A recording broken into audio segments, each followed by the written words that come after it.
ಶ್ರೀ ಗುರುರಾಯರನ್ನು ನಂಬಿದರೆ ಏನೆಲ್ಲ ಪವಾಡ ನಡೆಯುತ್ತದೆ ಎಂದು ಜೀವಂತ ಸಾಕ್ಷಿಗಳು. ಆಧ್ಯಾತ್ಮ ಕನ್ನಡ ಚಾನಲ್ಗೆ ಸ್ವಾಗತ. ನೀವು ನಮ್ಮ ಚಾನಲ್ಗೆ ಮೊದಲ ಬಾರಿಗೆ ಬಂದಿದ್ದರೆ ದಯವಿಟ್ಟು ನಮ್ಮ ಚಾನಲ್ ಅನ್ನು ಸಬ್ಸ್ಕ್ರೈಬ್ ಮಾಡಿ, ಪಕ್ಕದಲ್ಲಿರುವ ಬೆಲ್ ಐಕಾನ್ ಅನ್ನು ಕ್ಲಿಕ್ ಮಾಡಿ. ಅತ್ಯದ್ಭುತ ಅನುಭವಕ್ಕೆ ದಯವಿಟ್ಟು ಇಯರ್ಫೋನ್ ಬಳಸಿ. ಮಂತ್ರಾಲಯದ ದೇವರು ಗುರು ರಾಘವೇಂದ್ರ ಸ್ವಾಮಿಗಳು ಪ್ರಪಂಚದಾದ್ಯಂತ ಭಕ್ತರನ್ನು ಹೊಂದಿದ್ದಾರೆ. ಗುರುರಾಯರ ಮಹಿಮೆ ಪವಾಡಗಳು ಎಂಥದ್ದು ಎಂದು ಅವರ ಎಲ್ಲ ಭಕ್ತರಿಗೂ ಗೊತ್ತಿದೆ. ಗುರುರಾಯರು ಸಾಕಷ್ಟು ಸೆಲೆಬ್ರಿಟಿಗಳ ಜೀವನವನ್ನು ಕೂಡ ಬದಲಾಯಿಸಿದ್ದಾರೆ. ಅದರಲ್ಲೂ ನಮ್ಮ ಭಾರತದ ಖ್ಯಾತ ವ್ಯಕ್ತಿಗಳ ಜೀವನದಲ್ಲಿ ಏನೆಲ್ಲ ಬದಲಾವಣೆ ಮಾಡಿದ್ದಾರೆ ಎಂದು ನಿಮಗೆ ತಿಳಿಸುತ್ತೇವೆ. ಮೊದಲನೆಯದಾಗಿ ಕನ್ನಡ ಕಂಠೀರವ ಡಾಕ್ಟರ್ ರಾಜ್ಕುಮಾರ್ ಅವರು. ಅಣ್ಣ ಅವರು ಎಂತಹ ಅಪ್ರತಿಮ ಕಲಾವಿದರು ಎಂದು ನಮಗೆಲ್ಲ ಗೊತ್ತೇ ಇದೆ. ವಿಶ್ವದಾದ್ಯಂತ ಇವರು ಅಭಿಮಾನಿ ಬಳಗ ಹೊಂದಿದ್ದಾರೆ. ಅಣ್ಣ ಅವರು ಕೂಡ ರಾಘವೇಂದ್ರ ಸ್ವಾಮಿಗಳ ಪರಮ ಭಕ್ತರು. ಈ ಮಾತಿಗೆ ಒಂದು ಸಾಕ್ಷಿ, ಅಣ್ಣವರು ಇದ್ದ ಸಮಯದಲ್ಲಿ ಅವರು ಹಾಡಿರುವ ಅತಿ ಹೆಚ್ಚು ಭಕ್ತಿಗೀತೆಗಳು ರಾಘವೇಂದ್ರ ಸ್ವಾಮಿಗಳದ್ದು. ಅಣ್ಣ ಅವರು ರಾಘವೇಂದ್ರ ಸ್ವಾಮಿಗಳ ಬಗ್ಗೆ ಹಾಡಿರುವ ಹಾಡುಗಳನ್ನು ಈಗಲೂ ಸಹ ನೀವು ಕೇಳಬಹುದು. ಅಣ್ಣ ಅವರ ಬದುಕಿನಲ್ಲಿ ಗುರುರಾಯರ ಪಾತ್ರ ಬಹಳ ಮುಖ್ಯವಾದದ್ದು. ರಾಯರ ಅನುಗ್ರಹದಿಂದ ಅಣ್ಣ ಅವರು ಜೀವನದಲ್ಲಿ ಏಳಿಗೆ ಕಂಡರಂತೆ. ಹಾಗೆಯೇ ಬದುಕಿನಲ್ಲಿ ಯಶಸ್ಸು ಕಾಣಲು ರಾಘವೇಂದ್ರ ಸ್ವಾಮಿಗಳು ಅಭಯ ನೀಡಿದರಂತೆ ಎನ್ನುವುದು ಹಲವಾರು ಜನರ ನಂಬಿಕೆ. ಎರಡನೆಯದಾಗಿ ವಿಶ್ವವಿಖ್ಯಾತಿ ಗಳಿಸಿರುವ ಇನ್ಫೋಸಿಸ್ ಸಂಸ್ಥೆಯ ಮುಖ್ಯಸ್ಥರಾದ ಸುಧಾಮೂರ್ತಿ ಅಮ್ಮನವರು ಮತ್ತು ನಾರಾಯಣಮೂರ್ತಿಯವರು. ಇವರು ಸ್ಥಾಪಿಸಿರುವ ಇನ್ಫೋಸಿಸ್ ಸಂಸ್ಥೆ ಇಂದು ವಿಶ್ವಮಟ್ಟದಲ್ಲಿ ಹೆಸರು ಮಾಡಿ ಅತ್ಯಂತ ಯಶಸ್ವಿ ಸಂಸ್ಥೆ ಎಂದು ಹೆಸರು ಪಡೆದಿದೆ. ಈ ಸಂಸ್ಥೆಯಲ್ಲಿ ಕೆಲಸ ಮಾಡಬೇಕು ಎನ್ನುವುದು ಅದೆಷ್ಟೋ ಜನರ ಕನಸು. ಆದರೆ ಇನ್ಫೋಸಿಸ್ ಸಂಸ್ಥೆಯನ್ನು ಶುರು ಮಾಡುವುದಕ್ಕಿಂತ ಮೊದಲು ಇವರಿಬ್ಬರು ತುಂಬಾ ಕಷ್ಟದಲ್ಲಿದ್ದರು. ರಾಯರ ಅನುಗ್ರಹ ಸಿಕ್ಕ ನಂತರ ಬದುಕಿನಲ್ಲಿ ಏಳಿಗೆ ಅಭಿವೃದ್ಧಿ ಕಾಣುವ ಹಾಗಾಯಿತು. ಇನ್ಫೋಸಿಸ್ ಶುರು ಮಾಡುವ ಸಮಯದಲ್ಲಿ ಸುಧಾಮೂರ್ತಿ ಅಮ್ಮನವರು ರಾಯರ ಬಳಿಗೆ ಹೋಗಿ ಹರಕೆ ಮಾಡಿಕೊಂಡಿದ್ದರಂತೆ.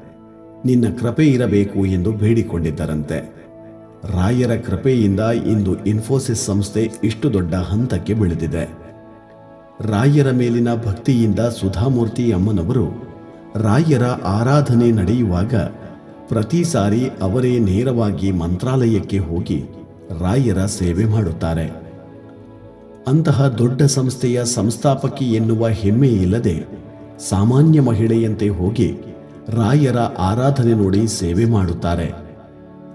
ಹಾಗೆಯೇ ರಾಯರ ಸನ್ನಿಧಾನಕ್ಕೆ ಕೋಟಿಗಟ್ಟಲೆ ಬೆಲೆ ಬಾಳುವಷ್ಟು ಹೂವು, ಪೂಜಾ ಸಾಮಗ್ರಿಗಳು, ಭಕ್ತರಿಗೆ ನಡೆಯುವ ಆಹಾರ ವ್ಯವಸ್ಥೆಗೆ ಅಗತ್ಯವಿರುವ ವಸ್ತುಗಳನ್ನು ಒದಗಿಸುತ್ತಾರೆ.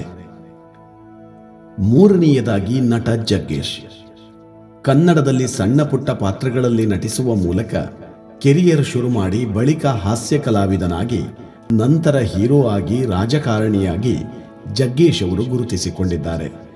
ಆದರೆ ಆರಂಭದಲ್ಲಿ ಜಗ್ಗೇಶ್ ಅವರು ಬಹಳ ಕಷ್ಟದಲ್ಲಿದ್ದರು.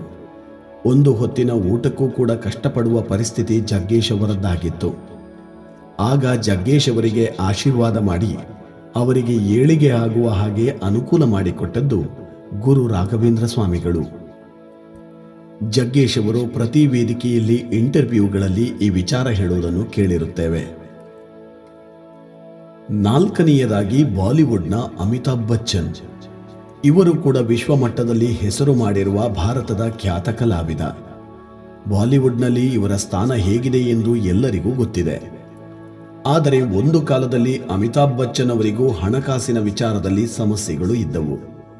ಸಾಲದ ಸಮಸ್ಯೆಗಳಿಂದ ತೊಂದರೆಯಲ್ಲಿ ಸಿಲುಕಿಕೊಂಡಿದ್ದರು. ಆಗ ಅಮಿತಾಬ್ ಬಚ್ಚನ್ ಅವರು ಬಂದಿದ್ದು ಗುರು ರಾಘವೇಂದ್ರ ಸ್ವಾಮೀಜಿಯ ಸನ್ನಿಧಿಗೆ. ಮಂತ್ರಾಲಯಕ್ಕೆ ಬಂದು ರಾಯರ ಅನುಗ್ರಹ ಪಡೆದು ರಾಯರ ಸೇವೆ ಮಾಡಿ ಹೋದರು.